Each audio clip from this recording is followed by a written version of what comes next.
एतवार में हम क्या करते थे कि सुबह खाना खाते थे, प्लेट उठाए कुल्हाड़ी और जूसी सीधा जंगल जाते थे। डन कभी पत्थरों का डर भी होता था। पत्थरों का एक्सपीरियंस क्या सर आपका? और बहुत से लोग हमारे जब हमारा वीडियो देख रहे होंगे तो उनको अपने जीवन याद आ रहा होगा। हम लाटपरा मार्केट से 832 हिरदा कुमाऊनी वाला जय कालिंगा मैया, उनके वहाँ से कैसेट लाते थे। और टेप रिकॉर्डर हमारे वो भाई है भीम जी, तो वो उनको बहुत शौक था, बड़ा शौकीन थे, बहुत शौकीन था कि उनका म्यूजिक का उनको। तो वो हमेशा टेप रिकॉर्डर ला के मेरे को बोलते चलो वहाँ चलते हैं, वहाँ से वीडियो रिकॉर्डिंग कैसेट लाते हैं। तो हेलो दोस्तों, welcome to my new vlog. Ravi नहीं मानला। आई होप शायद वो अच्छे होंगे, मस्त होंगे, मैं भी अच्छा हूँ, मस्त। तो दादा का आपने फर्स्ट व्लॉग देखा होगा, अगर नहीं देखा तो लिंक है डिस्क्रिप्शन में, एक बार जरूर देखें। तो आज स्टार्ट करते हैं पार्ट 2। तो पार्ट 2 बहुत ज़्यादा इंटरेस्टिंग होने वाला है, तो बिना समय गवाए चलते हैं पार्ट 2 में। तो दादा अब हम बात करते हैं अपने तूने बचपन में, जैसे हमारे यहाँ पशुधन बड़ा इम्पोर्टेंट होता है, क्योंकि हमारा तो पशुधन ही ठहरा। कहीं आफत विपत आ गई तो हमने जानवर बेचने ठहरे, उससे हमारी अर्निंग हो रही, दूध दही घी बेच के हमने अपना घर परिवार चलाना ठहरा और खेतों में से हमारे कमाना ठहरा। तो उसके बारे में आप क्या बताना चाहते हो, अपना एक्सपीरियंस शेयर करना चाहते हो? पशुधन था हमारा। हम भैंस पालते थे और मुर्गियाँ पालते थे, मुर्गियाँ बेचते भी थे जी, और अंडे भी बेचते थे जी, और घी बेचते थे जी। उससे हमारी दिनचर्या चलती थी, एक इकोनॉमिक सपोर्ट था हमारा उस समय, क्योंकि इनके इतने सोर्सेज थे नहीं हमारे पास इनकम के। और पशुधन के अलावा हमें शौक भी था खरगोश पालने का, ये भी हमने शौक पूरे किए अपने। कुत्ते पालने का शौक पूरे किए थे। और बाकी इसके अलावा और कुछ था नहीं गांव में। आज के टाइम में तो बहुत चीज़ें हैं, बकरी पालन भी है, मुर्गी पालन भी है, मत्स्य पालन भी है, उसमें ऐसी कोई भी सुविधाएं नहीं थी। तो दादा आपने भरपूर मात्रा में दूध दही खाया? खूब खाते थे, दही खाते थे, जबकि छाछ हमारी मम्मी जब छाछ पानती तो हर तीसरे जब भैंस नहीं ब्याती तो उसका दूसरे तीन दिन हमें छाछ फाननी पड़ती थी। तो मम्मी कहती जो फानेगा उसको एक्स्ट्रा गिलास दूध मिलेगा, तो हम फानते थे और दूध भी एक्स्ट्रा गिलास मिलते थे और खो उठते थे। आज के समय में मशीनें चल गई, आज मशीन आ गई, एक्सरसाइज होती थी ना, रोड कौन पहचान रहा है? हाँ रोड। और उसमें तो पसीना ऐसा आता था कि आदमी का पसीना निकल जाता था जी छाछ फानने में, तो उसको मक्खन निकालने में। और उखल कूटते थे हम, धान कूटते थे। आज की डेट में जो क्या बोलते हैं मसो कौन पहचानता है? मसो कोई नहीं पहचानता है, बंद। आप पहले कहते थे। और धान कूटते थे, मडुआ कूटते थे। अब वो सब खत्म हो गया, अनाज ही नहीं है, खेती नहीं, तो कहाँ ये पत्थर पे काट के गोल छेद सा होता है, उसके ऊपर हम खैर का जो होता है लकड़ी, खैर की लकड़ी होती है, उस पर शाम बोलते हैं, लोहे की एक कड़ी चढ़ाई जाती है। तो उसको चढ़ाने के बाद फिर उसको हम उससे कूटते थे, चावल कूटते थे जी। तो दादा जब स्कूल आप पढ़ते थे या हम पढ़ते थे तो उस टाइम बड़ा इंतजार रहता था एतवार का। तो एतवार का क्या एक्सपीरियंस रहता था? एतवार में हम क्या करते थे कि सुबह खाना खाते थे, प्लेट उठाए कुल्हाड़ी और रस्सी सीधा जंगल जाते थे। डन जाते थे। और डन में हम वहाँ ये चिनड़ खत्ता, बुढ़िया खत्ता, इधर जाते थे। अभी पर माल्ला तल्ला माल्ला सब काटते थे, लकड़ी लाते थे घर पे। और 12 बजे 12:30 घर आने का टाइम था हमारा। फिर आप नहाना धोना, फिर उठाते थे बैट अपना, फिर क्रिकेट खेलने चले जाते थे। तो एतवार का बड़ा महत्व तो हमारे माँ बाबू के मन में भी रहता था कि एतवार के दिन उनसे ये काम कराना है, कब एतवार आएगा तो हम कैसे मतलब पॉलिसी लगाई थी, मनाया जाता हम तुम्हारे लिए ये चीज बनाएंगे, तुम ये काम करके लाओ। बिल्कुल। हमारी मम्मी तो बोलती थी आज खीर बना देंगे आपके लिए, और आज गोबर का ढेरा है पूरा खत्म कर देना है। तो हम 4 भाई थे, हम सुबह से शाम तक खत्म कर देते उसको।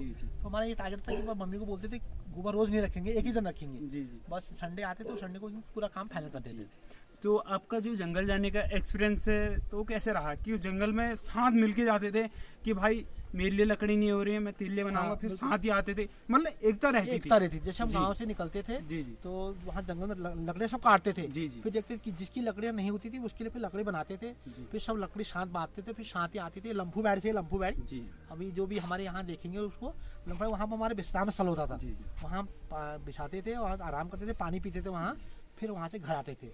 और सबकी कुल्हाड़ियाँ उस पर कसी होती थी लकड़ों के गड्ढे पे, और कुल्हाड़ियाँ सबकी अपनी अपनी रहती थी। और कभी पत्थरों का डर भी होता था। पत्थरों का एक्सपीरियंस क्या सर आपका? पत्थरों का आता था। एक बार हम लकड़ी पेड़ काट रहे थे, तो जैसे हमने पेड़ गिराया नीचे तो पत्थरों आ गया। अरे हमने तो ना ताव देखा ना आव देखा, खुटुम कान बुढ़ सब। जब देखा तो झुका और हम आ गए अपनी दीवार के बाहर आ गए। फिर देखते थे पत्थरों किधर गया, वो गया, फिर अपने वापस लकड़ी काट के फिर लाते थे घर। तो उस दिन में 1-1.5 घंटा हमारे माँ भी सोचते थे आज तो फोन है, उस माँ भी सोचते थे कहाँ चले गए, वो आज आए नहीं, आए किसी ने किसी को हाथ में अंदर नहीं मार दी। फिर हम आते बताते थे कि ऐसी घटना हो गई है, तो कई बार तो वो कुल्हाड़ी हमारे छीन लेते थे वो। तो उसका क्या फाइन पड़ता था दादा? तो वो फाइन हमको पतराव को हम दे देते थे 200-400 रुपये जमा करके, फिर हमें कुल्हाड़ी दे देते थे, बोलते थे पेड़ ऐसे मत काटना। फिर हाँ हमारा तो वही है कि फिर हम पेड़ काटने चले जाते थे। और आज की डेट में गैस आ गई, इंडक्शन आ गया, मतलब अब आज में गैसेस आ गई है, इंडक्शन कुकर आ गया आपके पास, और टेक्नोलॉजी आज के समय में इतने परिवार गांव में है भी नहीं। जी। उसके बाद पूरा परिवार गांव में रहता था जी। तो एक चूल्हा पूरा दिन भर चलता रहता था और लकड़ों के कड़वा रहते थे जी। ये था सब जी। और जब जो टाइम पे स्कूल पढ़ते थे तो उस टाइम पे ये रहता था कि अब तो सर्दी की छुट्टी पड़ ली है तो ऐसा काम करना है, अब तो छुट्टी की पड़ ली है, मैच खेलना है, टूर्नामेंट रखना है, ये करना है। तो फिर जब स्कूलें खुलना प्रारंभ हो जाता था, हाथ में इतनी मोटी मैल की परत जमी हुई रहती थी। बिल्कुल। और मुशाल के मार जहाँ पे मिलते थे घुस खेल के तो क्या एंजॉय करते थे यार। आज तो मतलब यकीन भी नहीं हो रहा हम ये काम करते थे। तो इसका एक्सपीरियंस कैसा रहा? ये इधर थोड़ी है जो सामने है, वहाँ वो पिरूल होता, पिरूल हम पिरूल को बनाते थे गद्दी सी, और उसमें बैठते थे तो उसमें हम घुस खेलते थे उससे। तो बोलते थे हफ्ते बाद पैंट फाड़ा हुआ, और उससे पैंट फट जाती थी पीछे। और माँ बाबू तो यार माँ बाप बोलते क्या पैंट फाड़ के आएगा, तो और कांटे भी चुभ जाते थे, कांटे भी चुभते थे उसमें। तो वो बहुत बाल्य जीवन बहुत हमारा अच्छा बीता। और आज हम अपने बच्चों को बताते हैं, उनको यकीन भी नहीं होता है कि ऐसा हमने बाल्य जीवन निकाला। आज तो हमको खुद ही यकीन नहीं होता है कि हमने बचपन में ये सारे काम करे होंगे। और बहुत से लोग जब हमारा वीडियो देख रहे होंगे तो उनको अपने जीवन याद आ रहा होगा कि हमने भी ऐसे ही किया था। तो एक शेयर तो तब भी बनता है। हाँ। तो जो बचपन रहा काफी मजेदार रहा, लेकिन आज हम खुद भी यकीन नहीं करते। अगर आज के डेट में हम किसी को ये काम करते हुए देखते हैं तो हमको खुद यकीन नहीं होता है कि हमने ये काम करे ठहरे। लेकिन आज की डेट में टेक्नोलॉजी फोन के द्वारा आदमी इतना व्यस्त हो चुका है कि वो किसी से मिल नहीं पाता है, किसी से बात नहीं कर पाता है, क्योंकि आजकल जो छोटे बच्चे हैं वो गेम में लगे रहते हैं। और उस टाइम जो फोन की टेक्नोलॉजी थी नहीं थी। तो आप जो चिट्ठी पत्री का एक्सपीरियंस कैसा रहा उस टाइम पे? चिट्ठी पत्री का था उसमें। जब भी कोई अंतर्देशीय या पिताजी की हमारी चिट्ठी आती तो बड़े चाव से हम पढ़ते थे उसको। चिट्ठियाँ भी 2-3 महीने में एक बार आती थी। रोना भी आता होगा ना उस टाइम? पढ़ने में रोना भी आता था। यहाँ की खबर हम जो लिखते हैं आज लिख रहे हो तो जब तक दिल्ली पापा को पहुँचती है तो 1-1.5 महीने के बाद पहुँचती है चिट्ठी। तो उस समय चिट्ठियों का और उसके चाव भी था। आज तो फोन के द्वारा वो प्यार खत्म हो गया, वो दूरियां खत्म हो गई। लेकिन पहले दूरियां भी थी। तो चिट्ठी हम रतखाल में वो घनश्याम जी थे हमारे चिट्ठी जहाँ के चिट्ठी पोस्ट मास्टर। तो वो रतखाल में मानसी राणा के खोके बैठ जाते थे। तो हम जब बोलते थे हम बोलते हमारे गाँव की चिट्ठी आई है, तो बोलते हमारे गाँव में फलाने की चिट्ठी आई है, ढिंगना की चिट्ठी आई है, हमको दे दो। फिर हम ले जाते चिट्ठी और हमको हमारी चिट्ठी नहीं आई, यहाँ आपकी चिट्ठी नहीं आई है। तो तब लगता था हाँ यार कुछ दुख भी होता था। और कभी चिट्ठी आती बड़ी खुशी भी होती थी हमको, पापा की चिट्ठी आई है करके।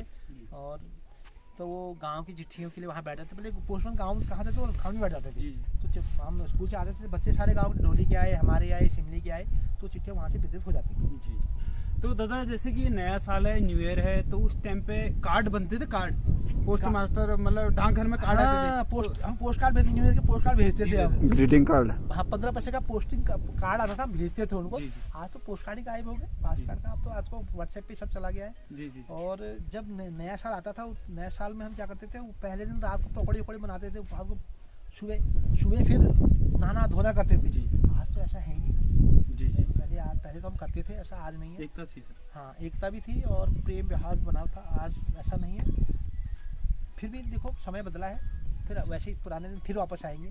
फिर संस्कृति को बचाना है तो सब कुछ साथ चलना पड़ेगा। जी। तो ये तो रही दादा आपकी स्कूल की लाइफ की बातें। तो स्कूल यहाँ से कॉलेज छोड़ने के बाद तो दिल्ली में कैसे एक्सपीरियंस रहा? कितनी याद आती थी आपको घर की? कितनी बार आप रोए होंगे जब खाना बना नहीं बनता होगा? हम खुद दिल्ली में रहे, पापा के साथ रहे दिल्ली में। और फिर मैंने प्राइवेट जॉब शुरू करी वहाँ। और जब हम गर्मियों में गांव आते थे तो हम अपना सामान हमारा सब लेके आते थे गांव में। एक चार था कि उसमें शादियाँ सब गर्मियों में होती थी। हाँ तो शादियाँ सब आगे पीछे हो जा रही है, सारी व्यवस्थाएं और एट रैंडम हो जा रही है। उस समय शादियों की लगन केवल मई और जून में होते थे। तो मई जून में हम 15 दिन छुट्टी आते थे, गाँव में बहुत एंजॉय करते थे शादियों का। और आज तो ऐसा एंजॉय मिलता भी नहीं है। बहुत अच्छा मौसम था गांव। और वहाँ हमने मेहनत भी करी है दिल्ली में। और गांव प्राइवेट सेक्टर में तो आपको पता ही है कहाँ छुट्टियाँ मिलती, इतनी छुट्टियाँ नहीं मिल पाती, केवल गर्मियों में आते थे। दो दादा तुमको घर की यादें आती थी? यहाँ पर नहीं याद उनको? बिल्कुल आती थी, आज भी आती है। तो आज भी वो गाँव के आंसू आते थे बचपन में याद? दिल्ली में आंसू आते थे जब भी पहाड़ी गाना हम गाना सुनते थे वहाँ। वो टाइम का फेमस गाना कौन सा था? उसमें मेरा फेमस गाना था ये एज आई मेरे पहाड़ा। अच्छा। एज आई जो याद है कि सही मेरे तेरे पहाड़ा। वो गाना हीरा सिंह राणा जी के साथ इनका गाया हुआ है। जी। और हम लाजपत मार्केट से 832 हृदय कुमाऊनी वाला अच्छा, जय कालिंगा मैया, जी जी उनके वहाँ से कैसेट लाते थे जी हम। जी जी और टेप रिकॉर्डर हमारे एक वो भाई हैं भीम, जी तो वो उनको भी बहुत शौक था, बड़ा शौकीन थे वो, बहुत शौकीन था कि उनका म्यूजिक का उनको। जी, जी। तो वो हमेशा टैप रिकॉर्डर ला के मेरे को बोलते चलो वहाँ चलते हैं, जी, वहाँ जी। से वीडियो जी, जी, जी। रिकॉर्डिंग कैसेट लाते हैं। जी जी तो अब तो किसी को पता नहीं कैसेट क्या होती है, कैसेट क्या होती है, है सही ना? बात, बिल्कुल। तो और कैसेट हम लाते थे, कैसेट लाके फिर गांव में भी सुनते थे। जी जी तो उसके बाद फिर वो आ गया सीडी प्लेयर का ज़माना आ गया, फिर यूट्यूब ये उसका मेमोरी कार्ड का जी और पेन ड्राइव का सिस्टम आ गया। आजकल तो ऑनलाइन सब कुछ मिल रहा है आपको। जी। तो दादा का बहुत बहुत धन्यवाद। दादा ने अपनी जो जीवन में जो कष्ट सहे, जो भी एक्टिविटी करी वो शेयर की रही है हमारे साथ। तो दादा मेरे लिए एक बहुत ज़बरदस्त गिफ्ट भी ला के वो भी मैं आपके साथ शेयर करूंगा अभी। तो दादा मेरे चैनल में आए, दादा का बहुत बहुत धन्यवाद, बहुत बहुत आभार आपका। बहुत बहुत धन्यवाद, आपने भी हमें मौका दिया। जी जी और आपको बहुत बहुत नववर्ष की हार्दिक शुभकामनाएं। और रवि नेगी मानला चैनल को सब्सक्राइब करें, थंब करें, कमेंट जरूर करें। और जो मैंने आपको इंटरव्यू दिया है उसमें हो सकता है आपके जीवन के कुछ क्षण आपके उसमें टच करते हो, शेयर जरूर करना। सर बताएं कि हमारे जीवन में ऐसी चीज़ें आई हैं और आप ज़रूर कमेंट करें, उसमें लिखें। हो सकता है कोई चीज़ें हम ना कर पाए हों तो अगले चैनल में आपको अगली बार आपको यूट्यूब में ज़रूर मिलेंगी। जी धन्यवाद। धन्यवाद।